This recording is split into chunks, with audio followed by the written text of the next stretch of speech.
is Ayaneli Elisai, creator of Divine Life Force and the Divine Life Force podcast, here to help you align mind and body. Let's get into it. Now, today, I'm very excited. We are going to talk about drum roll. We're going to talk about emotional and self-awareness. Now, this is fun and one of my personal favorites because it's really where this entire new life of mine started. This is where it originated from, right? Everything happens with awareness. We are all born into transformation because of awareness. And so learning to understand awareness to another level is going to be imperative for your growth. Without further ado, let's get started. Now, the category that I'm placing this one in is going to be emotional and self-awareness. So let's get started. The very first one is going to be emotional awareness. Emotional awareness is key because it really allows us to understand our emotions. And the more that we can understand the emotions, the more that we can make the proper decisions on how to act or not act, right? Some situations that trigger a very heavy or amplified emotion, there should not be an action that follows, like an action of retaliation. Maybe we need to just go take a walk, right? And then we can access it later. So before I get into emotional awareness, I do want to say AI, right? AI is, if you don't already know, I love AI. It's the future. It's already here. And ChatGPT and me, we've been going strong for 3 years, right? And I love that it works like a system. Now, as humans, the beautiful thing about humans is that we too can work like AI. We too can work like a system. We can make the proper decisions to amplify our lives and amplify ourselves and our relationships and everything that we want in our life if we make the decision. The beauty in the difference between humans and AI is the emotion.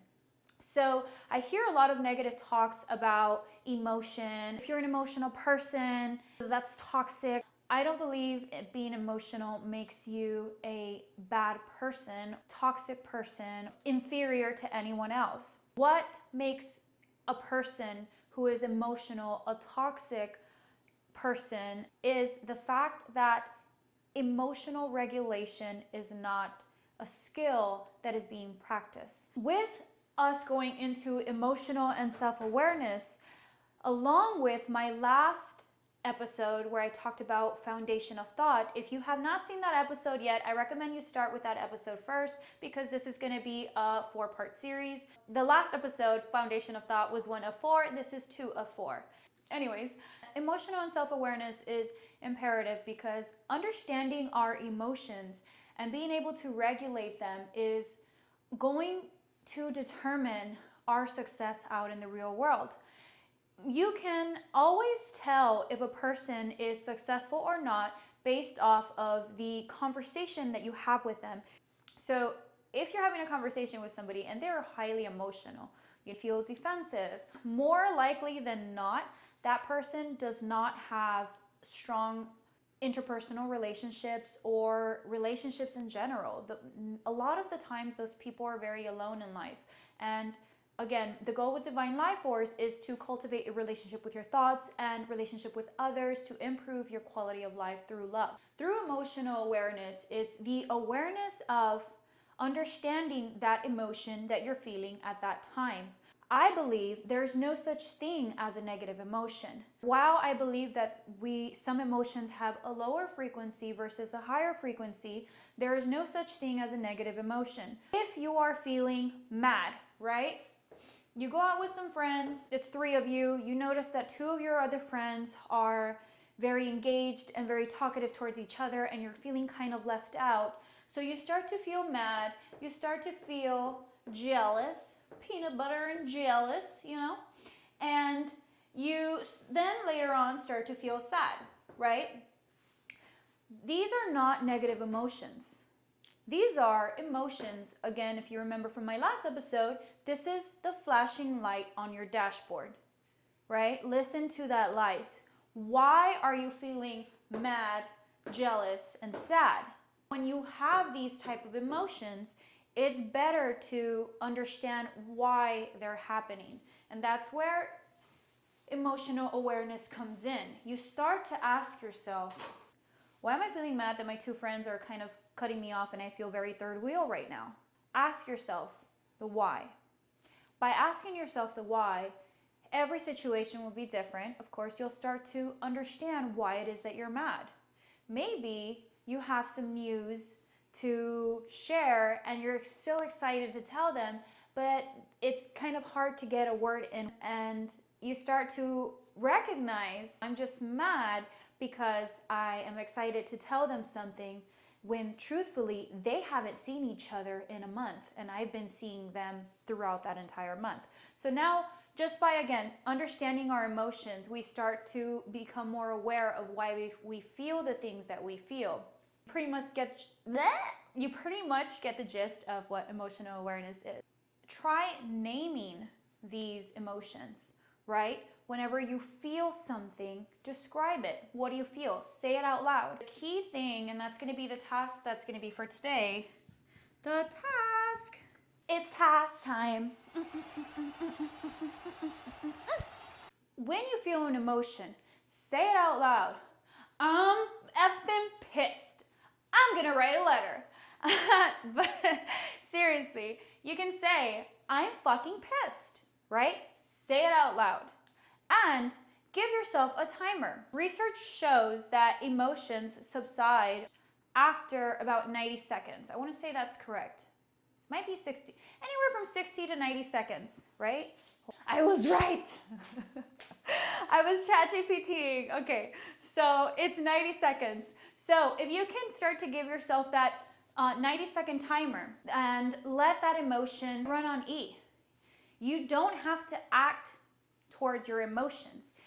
As humans, we are meant to feel things so profoundly and so beautifully, or so horrific in certain cases, but we don't need to act on them. And more importantly, if you give yourself that 90-second rule, you say it out loud, give yourself that 90-second rule, you're more likely to act accordingly to the situation. So we understand emotional awareness. Give me a thumbs up. I can see you. I can see you. So this next one is going to be self-awareness. And I've talked about this before, and we will talk about it over and over again like a Nelly song, because it is key. This is the key. Beep, beep, beep, beep, beep, beep. This is the key to transformation. Having self-awareness. We cannot improve our life if we don't have awareness, if we don't know in the areas that we need to improve on, if we don't know where there's opportunities to do better, if we just don't know, then we will stay in the not knowing zone and we won't get to new zones. So self-awareness is key. Self-awareness is recognizing your own thoughts, emotions, and patterns. And understanding your own thoughts, emotions, and patterns is really crucial to self-regulation, emotional regulation, and mental clarity, peace, you name it, all the good things. Check, please. Self-awareness is the foundation of emotional awareness and emotional regulation. It is you having that conversation with yourself, again, stepping back from your emotions, your patterns, your thoughts, taking a step back and assessing them. Again, you're parenting your 8-year-old self. You are trying to understand, you're questioning, right? You have a curious mind. Why, and why? It's very crucial, like I mentioned, for emotional intelligence. And hello, emotional intelligence is one of the key foundations for having an improved quality of life through divine life force, mind and body transformations. This brings me to the next thing we're going to talk about today. Having an emotional awareness is imperative if you want to address your core beliefs. Now, core beliefs is a big one in transformation.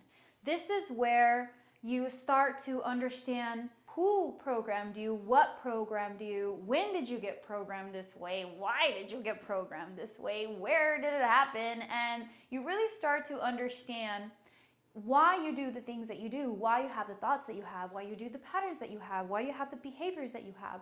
This normally tends to be the first step. Again, every journey is different, but through self-awareness really is when you start to question who you are and why you do the things that you do. And what do you got to do to get to where you want to be? Core beliefs are deep-seated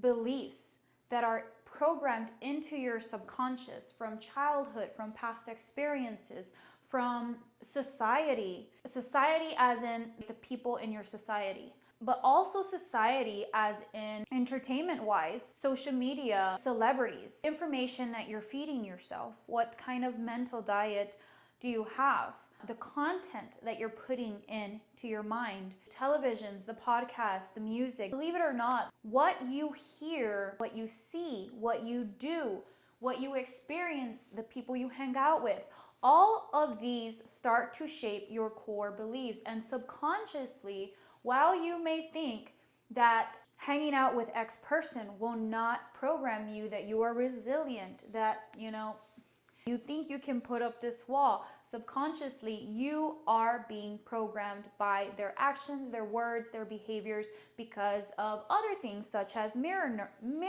neurons, where our cells in our brain, they mirror the individuals in front of us, they mirror the environment around us. That is biology, and you can't change biology. So, what do I need to know about core beliefs? These thoughts, patterns, and behaviors operate unconsciously and are only brought up through self-awareness. So, it is imperative that you understand emotional and self-awareness so that you can learn about your core beliefs and why you have them in the first place. And once you understand where your core beliefs came from, then you can start your transformation process by changing them. Well, how do you change them, right? If I believe, for example, if I have a belief that I am unlovable, well, what am I going to do to feel loved? One of the biggest things for me to feel loved is to give back. I know we think in my personal experience, I think my perspective, there's a misconception of love. In love, we think that we need to receive, and people have to love me and have to give me things and have to hug me and show me affection or acts of service or affirmation, right? That is not how humans feel love. While it adds to the love that we feel, really, we feel love when we give back.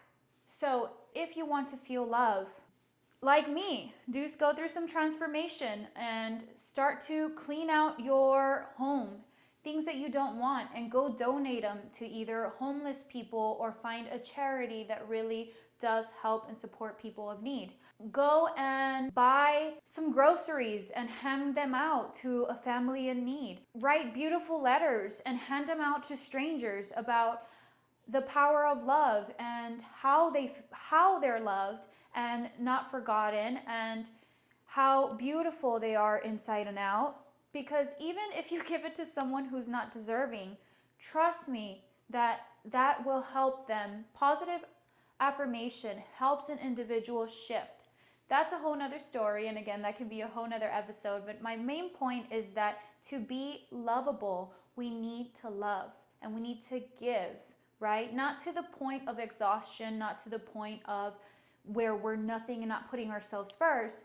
But my very first thing to tell you is that if you are feeling unlovable, is give love to others. And those that give shall receive in the word of God. I highly believe in that. It's the quantum field. What the energy that you're putting out into that field will ripple in space and time. And that energy does get amplified in my experience and come back to give you more. So let's continue. This next one that we're going to talk about is mental rumination. We've all been guilty of mental rumination, if not caught on early, can really leave you feeling overwhelmed and immobile, most importantly, stuck in the past. See, if you don't already know what mental rumination is, let me explain that to you here. And through my voice, of course. So mental rumination is repetitive, negative thoughts, mainly around worst case scenarios, self-shame or self-guilt. And many of us have been guilty of this, is replaying a mistake over and over in your head and imagining different scenarios, different things that you could have said, different outcomes. That type of thinking is mental rumination. So having the self-awareness that you're doing that will really help prevent mental fatigue, because if you don't already know this, I'll share it with you. Our brain, believe it or not, is a computer. It's a little computadora, that's a little computer. And in that computer, of course, we all know computers, to process tasks. That's the main function, is to process tasks. Now, along with the computer, we have power, energy. With our computer and our battery, like our phones, when we wake up, it's at 100%. Mental rumination is a cause of mental fatigue. If you start to self-observe yourself, right, that self-awareness, notice that after you practice the act of mental rumination, you do feel exhausted afterwards, right? Especially if you multiply this times 10. 10 different scenarios. You're stuck in the past, reliving that experience over and over.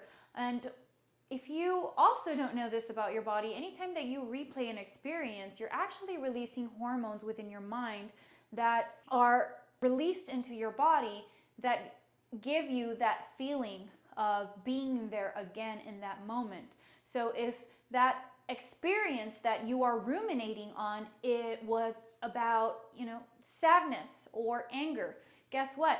Those hormones are being released in your body to make your body feel again sadness or anger. And what happens when you consistently do this is that you unconsciously start to program your body to be in a constant state of sadness or anger, or in other words, stuck in the past, because your brain does not know the difference between recalling a memory or being in that present moment and having that real life experience.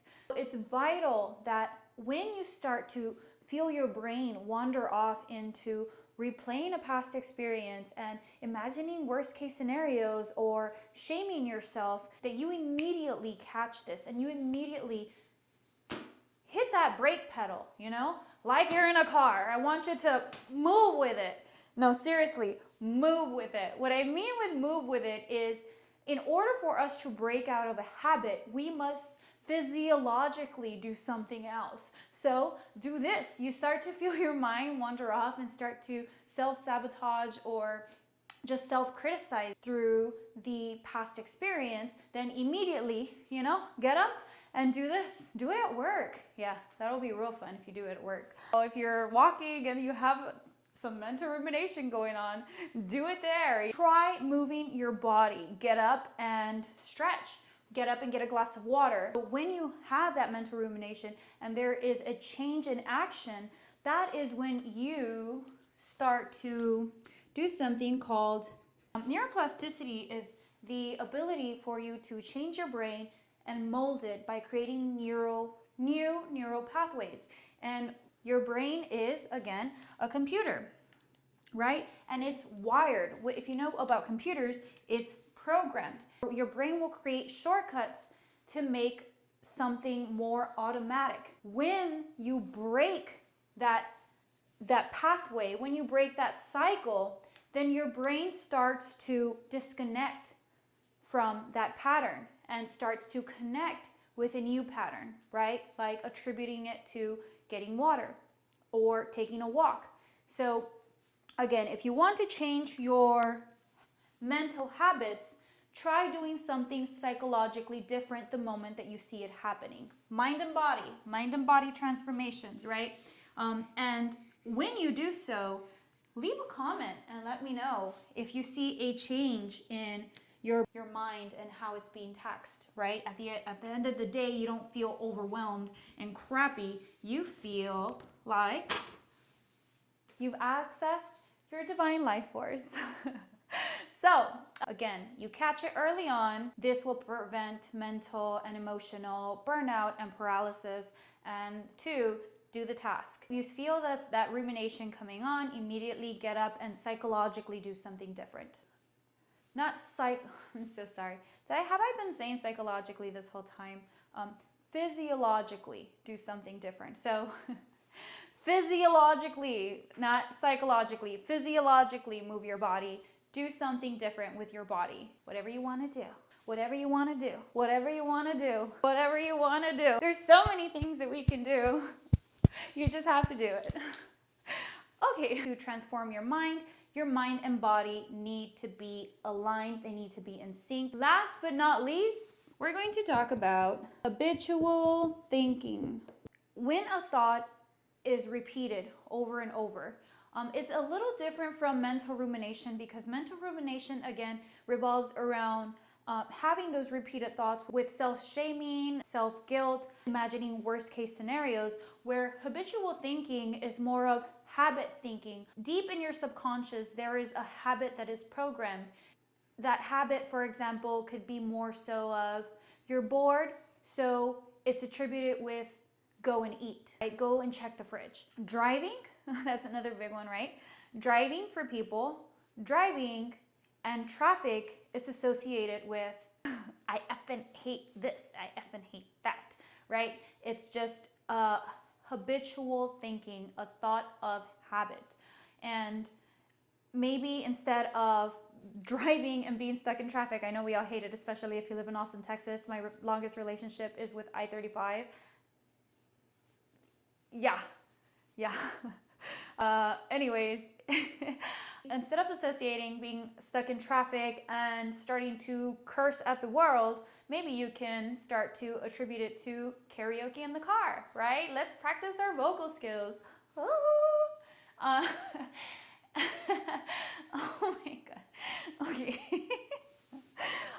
So we want to practice our vocal skills, right? And some of us don't have vocal skills, and it's not about that. It is about having fun, right?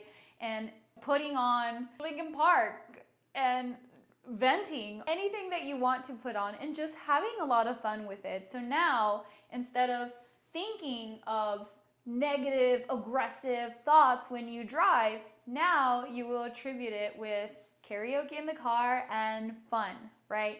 So that's very important and imperative for habitual thinking, because a lot of us suffer from habitual habits, and they all come from habitual thinking. When you have the thought, it must be followed with a different action if you hope to have a different life. With that being said, that concludes part 2 of 4 series. Make sure that you like and subscribe for the 3rd part series. Very excited. We're going to be talking about creative thinking, intuitive thinking, and being respectful of people's perspectives. It'll help us reach new horizons.